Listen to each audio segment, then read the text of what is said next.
안녕하세요. 승리한 가족 여러분 그리고 강성성경연구원 여러분. 오늘은 출애굽기 11장 1절에서 10절 그리고 12장 29절에서 30절 말씀을 열 번째 재앙 예굽의 모든 장자와 가축의 처음 난 것까지 죽으리라 라는 제목으로 함께 말씀을 나누도록 하겠습니다.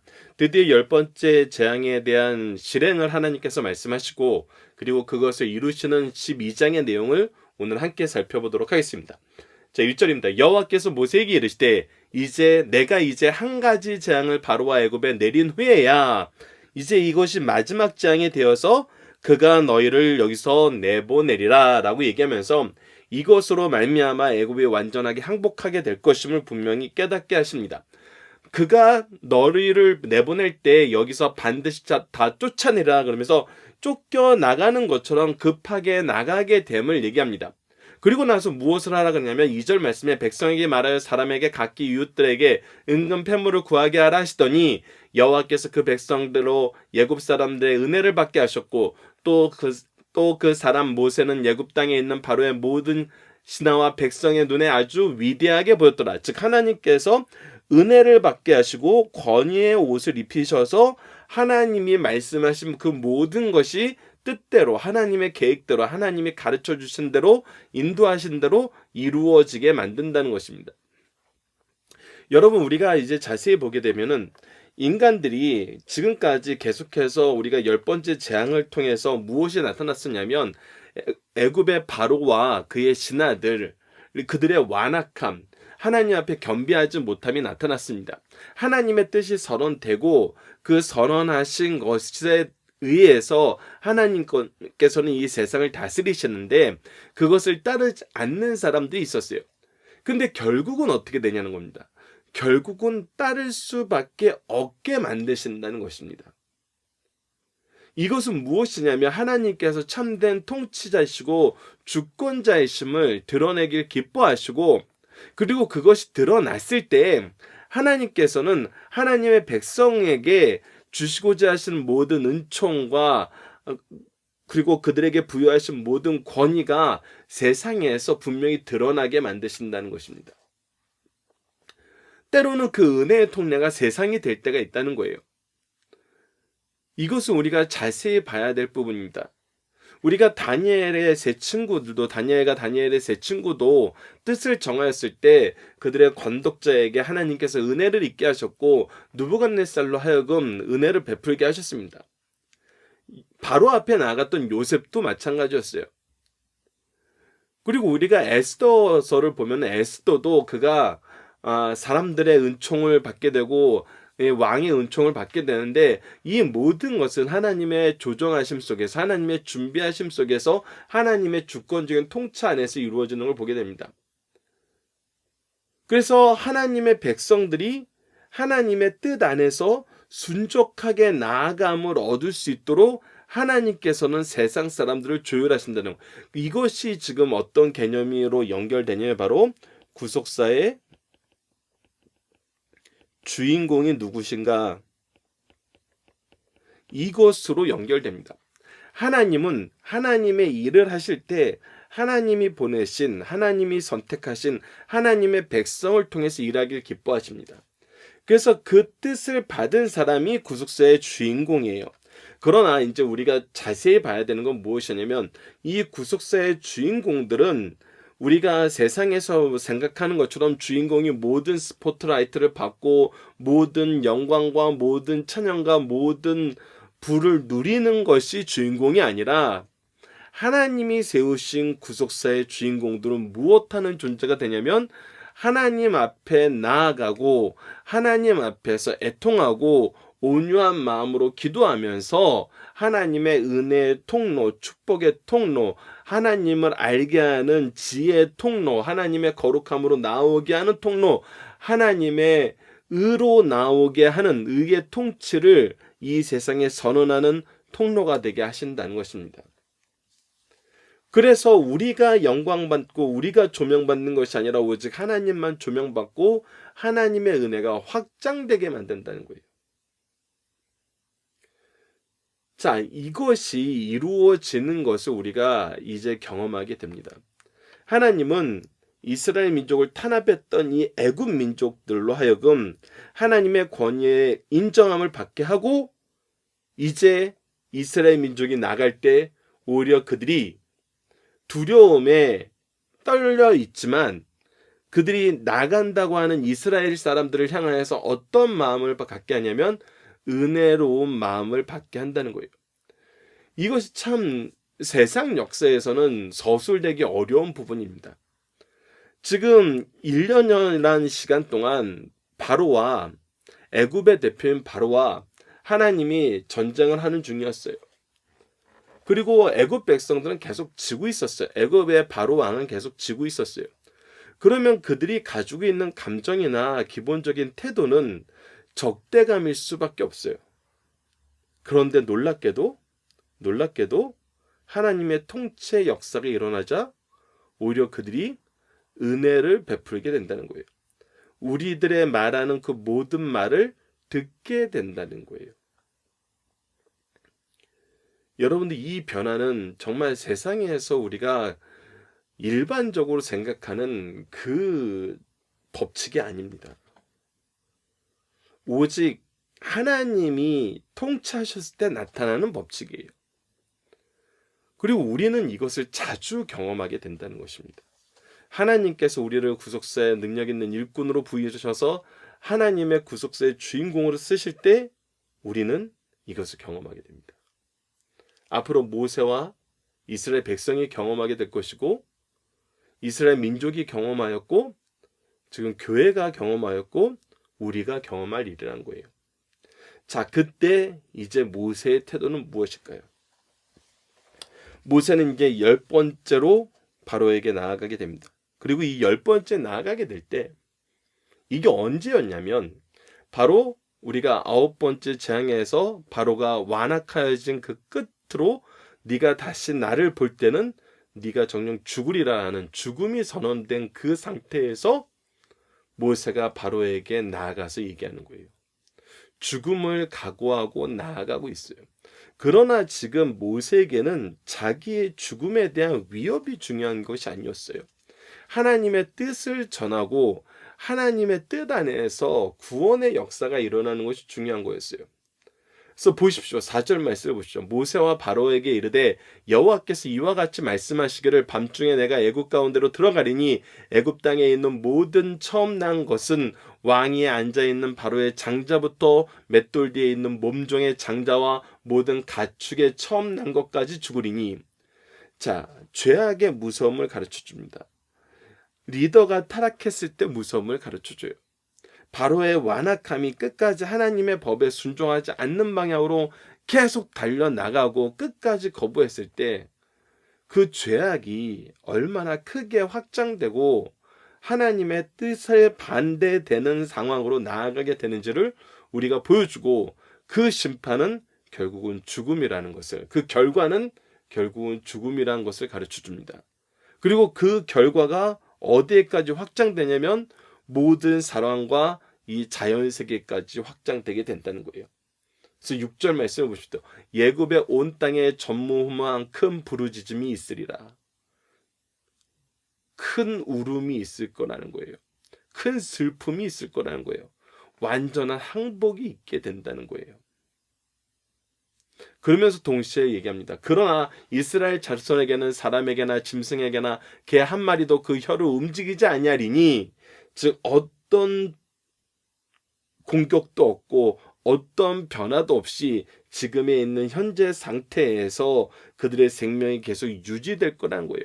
여호와께서 애굽 사람과 이스라엘 사람을 구별하는 줄을 너희가 알리라. 계속해서 얘기하지만 구별이라는 건 두 가지점입니다. 우리가 하나님 앞에 구별돼서 거룩한 산성을, 거룩한 백성으로 구별받았다는 의미이고, 하나님께서 심판을 하실 때 하나님의 심판의 확실성을 보여주기 위해서, 이것이 하나님이 보여주시는 역사, 하나님의 역사라는 걸 보여주기 위해서 구별하여서 경험하게 하신다는 거예요.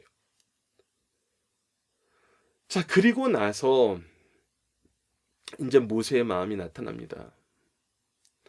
8절 말씀 보시다. 왕의 이 모든 신하가 내게 내려와 내게 절하며 이르기를 너와 너를 따르는 온 백성은 나가라. 나가라. 이제 10번째 재앙이 있고 난 다음에 그들에게 자기에게 할 말은 자기에게 절하여기를 너와 너를 따르는 온 백성은 나가라라는 말을 하게 될 거라는 거예요.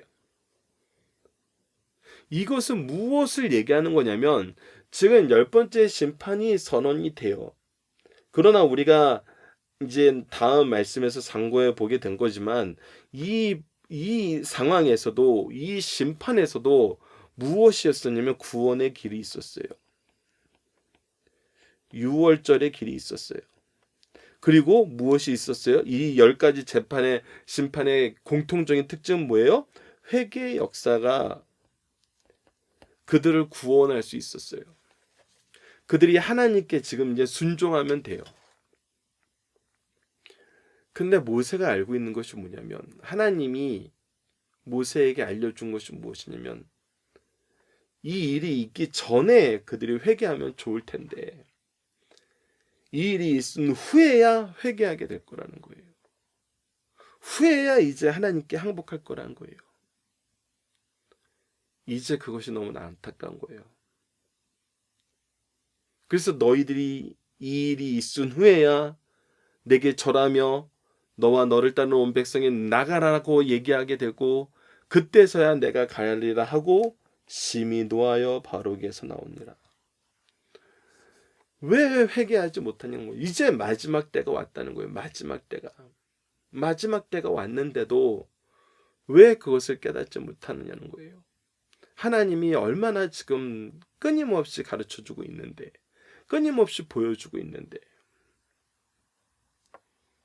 그렇기 때문에 이 노는 정말 오히려 이 모세의 마음을 보십시오. 모세가 이 모든 것을 보면서 야 이제 드디어 우리가 이 애굽을 이겼구나 바로를 이기는 그 순간이 왔구나 하면은 정말 승리의 순간을 보는 거잖아요. 승리의 순간을 볼 때 그들에게 화를 내겠어요. 우리가 요나서를 통해서 보는 것처럼 니누의 멸망을 선언하고 이제 그 멸망이 어떻게 일어날 것인가를 보면서 요나가 어떤 마음으로 있어요. 그늘을 찾아서 정말 좋은 구경하자라는 그런 심정으로 앉아 있잖아요. 근데 모세가 보여준 모습 뭐예요? 안타까움이라는 거예요. 왜 그러니? 왜 아직도 깨닫지 못하니? 이 큰 울부짖음이 너희들을 기다리고 있는데 왜 깨닫지 못하니? 이건 바로 안타까움이란 것입니다. 안타까움에 심히 노하여 나오게 된다는 것입니다.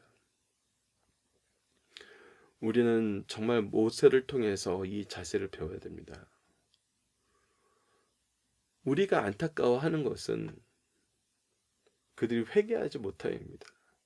우리는 끊임없이 하나님이 어떻게 역사하시는지, 하나님의 뜻이 무엇인지, 구원의 역사가 무엇인지, 생명의 역사가 무엇인지, 은혜의 역사가 무엇인지, 승리의 역사가 무엇인지 전하고 있는데 끝까지 이것을 깨닫지 못하는 자들이 있어요. 그때 우리가 안타까운 것입니다. 그리고 하나님은 다시 한번 얘기합니다. 여호와께서 모세에게 이르시기를 바로가 너희의 말을 듣지 아니하리라.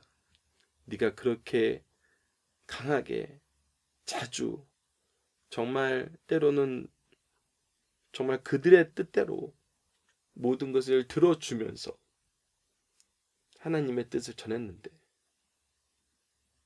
이번에도 듣지 않으라. 그러나 내가 애굽 땅에서 나의 기적을 더하리라 하셨고 그리고 하나님께서는 이미 선언하신 대로 이 모든 것을 이루시고 10절 모세와 아론이 이 모든 기적을 바로 앞에서 행하였으나 여호와께서 바로의 마음을 완악하게 하셨으므로 그가 이스라엘 자손을 그 나라에 보내지 아니하였더라 라고 기록되면서 그의 완악함의 마지막 부분을 우리에게 소개해 주고 있습니다. 그리고 이제 이 말씀이 어떻게 성취되는지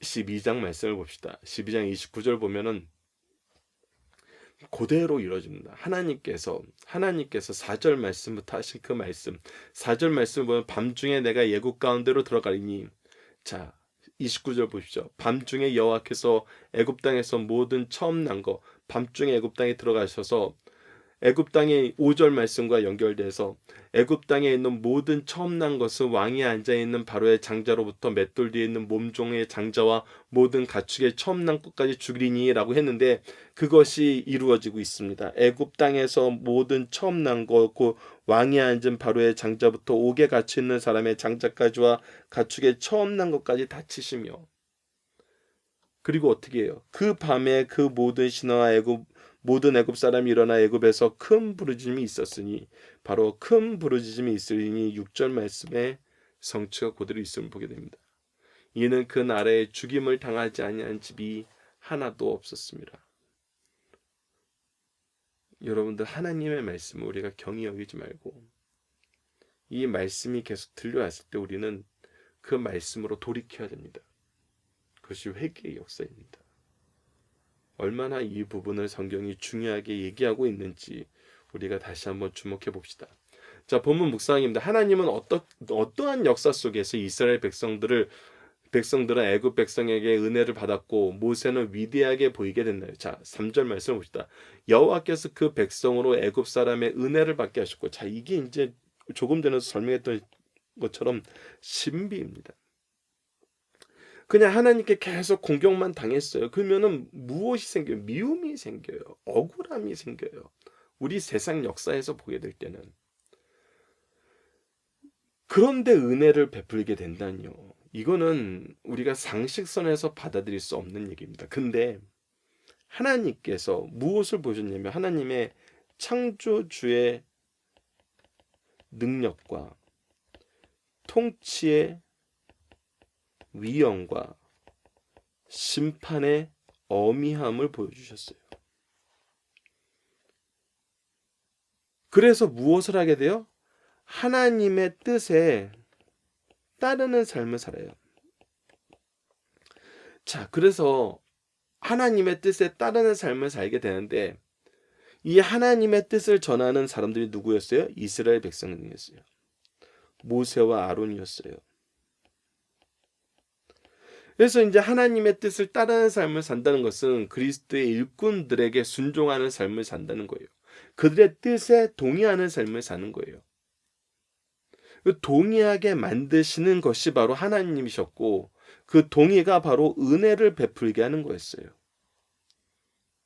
근데 사실 엄밀하게 보면은 이스라엘 민족이 받을 합당한 대우를 받게 하는 은혜를 주셨다는 거예요. 이스라엘 민족이 그냥 아무것도 안 하고 그냥 은혜를 받아 나온 게 아니잖아요.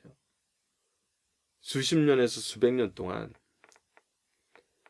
그들이 착취당했던 모든 것에 대한 타당한 대가를 받게 하셨던 은혜라고 볼 수 있는 것입니다. 그리고 바로의 신하의 백성의 눈에는 위대하게 보였더라. 이 모습은 우리가 본문 다지기에서 볼 거지만 이것도 출애굽기 앞부분에서 이미 하나님께서 미리 예언하셨던 그 예언의 성취임을 우리가 확인할 수 있습니다. 자, 두 번째, 하나님께서 기적을 나타내시는 이유는 무엇입니까? 바로 내가 애굽 땅에서 나의 기적을 더하리라고 얘기하신 이유는 하나님의 말씀을 듣게 하기 위한 겁니다. 즉 순종하게 하기 위한 거예요. 그래서 순종을 얼마나 중요하게 여기시는지 우리가 이 예굽의 10가지 재앙을 통해서 확인할 수 있습니다. 마지막 세 번째입니다. 마지막 재앙의 내용은 무엇입니까? 처음 난 모든 것이 죽게 된다는 겁니다.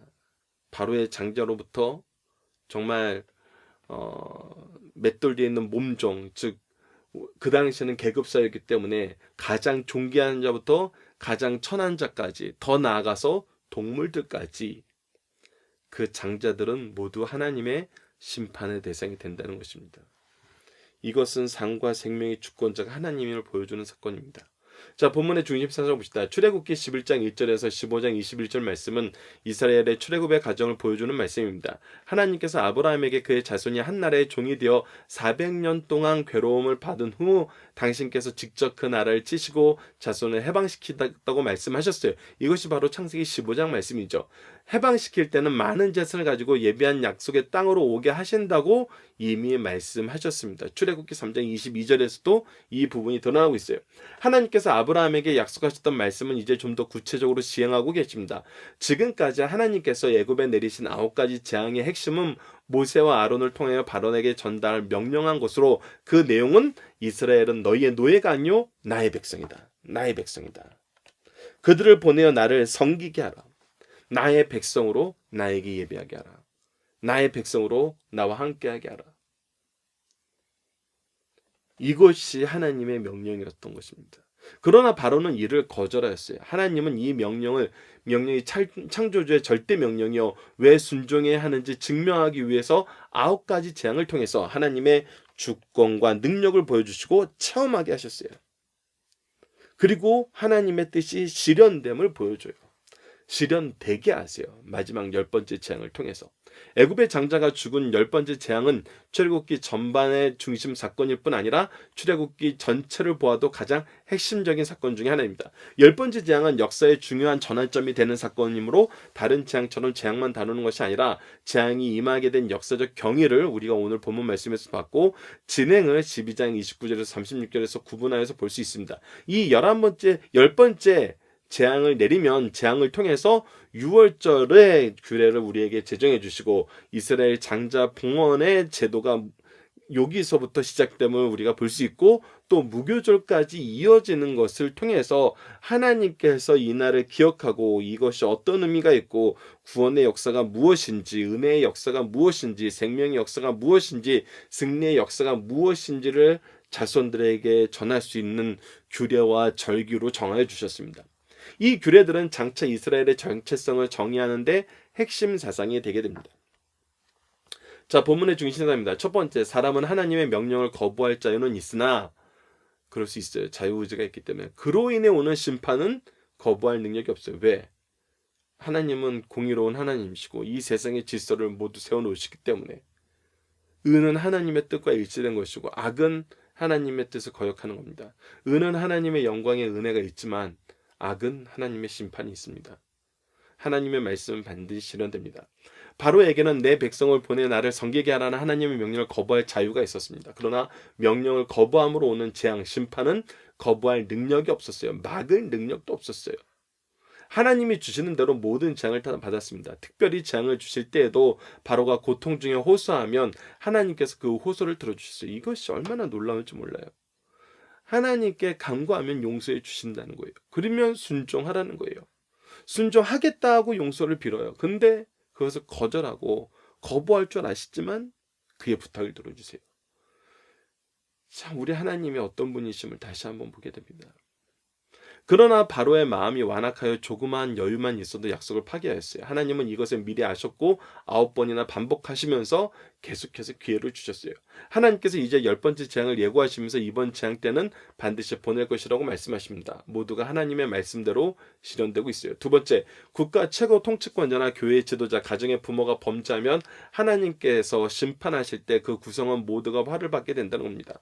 바로와 신하와 그 백성들이 무지한 것은 아니지만 10가지 재앙의 원인을 제공한 대표적인 죄는 애굽 왕 바로입니다.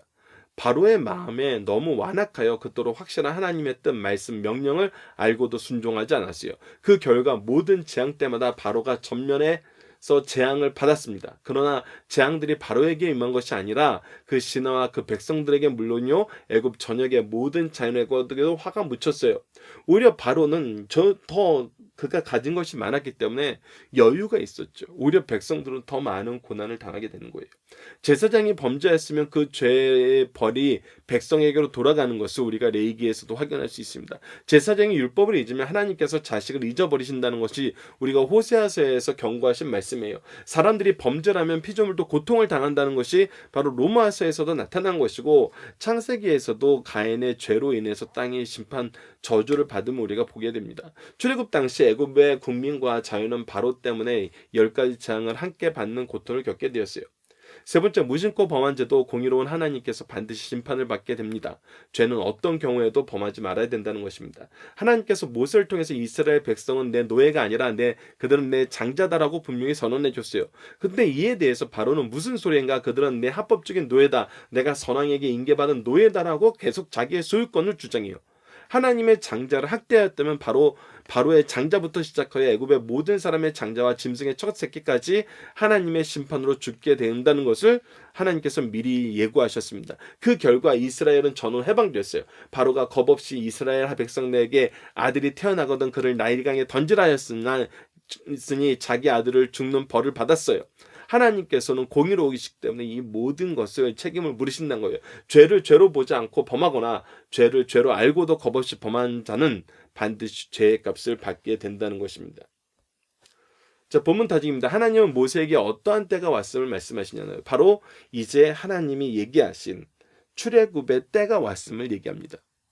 이 부분을 계속 선언해 주고 계세요. 하나님이 여전히 말을 안 들을 것이다. 그러나 이제 들을 것이다. 이제 그 때가 왔음을 얘기해요. 두 번째, 바로의 신하들이 모세를 위대하게 본 것은 어떤 말씀의 성취입니까? 바로 출애굽기 7장 1절에 내가 너를 바로에게 신같이 되게 할 것이다 라고 하신 말씀의 성취예요.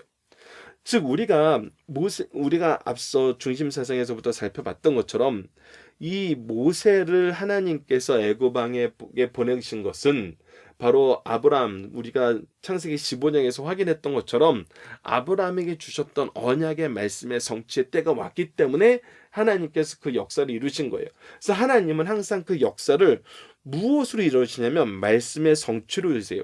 그래서 우리는 하나님의 말씀 안에 있는 약속이 무엇인지를 알아야 돼요. 그것을 우리가 언약이라 그러죠.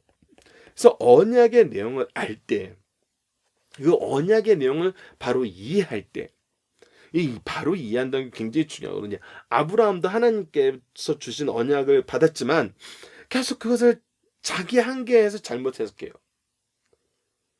그래서 하나님께서 너에게 정말 자손을 주고 땅을 주겠다 그러는데 이 자손은 그냥 단순히 후계자로 해석을 하고 이 자손을 내 아내 사라에게서 태어날 것이라고 여기지 않으니까 애굽 왕에게 자기 누이라 그러면서 그의 가정의 순결함을, 하나님의 언약의 통로를 자기가 임의대로 망가뜨리려고 그러고, 룻이 자기의 후계자라고 생각하고 엘리에셀이 자기 후계자라고 생각하고 이스마엘이 자기 후계자라고 생각하는 이 모든 것은 하나님의 언약에 대한 그 바른 이해에서 나온 것이 아니라 그의 한계 안에서 가지고 있는 잘못된 해석이었거든요.